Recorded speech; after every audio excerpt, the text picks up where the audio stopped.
तर नंदुरबारच्या धडगाव बँकेमध्ये महिलांची मोठी गर्दी जमली आहे। लाडकी बहीण योजनेचे पैसे काढायला त्यासोबतच ई-केवायसी करण्यासाठी ही गर्दी जमली आहे। ई-केवायसी नसल्यामुळे महिलांना योजनेचे पैसेच मिळाले नाहीत। तर महिलांची बँकेबाहेर ही गर्दी आपण पाहतोय। नंदुरबारच्या धडगाव या ठिकाणी बँकेबाहेर महिलांची मोठ्या प्रमाणात गर्दी जमलेली आहे।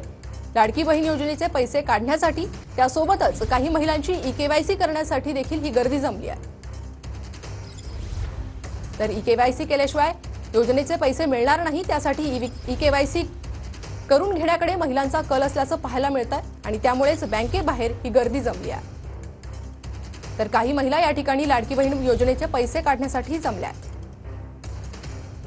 सरकारने मोठा गाजावाजा करत महिलांसाठी मुख्यमंत्री माझी लाडकी बहीण ही योजना सुरू केलेली आहे। मात्र या योजनेमध्ये अजूनही अनेक महिलांची केवायसी जी आहे ते पूर्ण झालेली नाहीये। आपण सातपुड्याच्या दुर्गम भागामध्ये आहोत। या भागात बँकेची कमतरता असल्यामुळे मोठ्या प्रमाणावरती Dhadgaon state bank of India मध्ये गर्दीची जी आहे ती मोठ्या प्रमाणावरती होताना जी आहे ती दिसून येत आहे।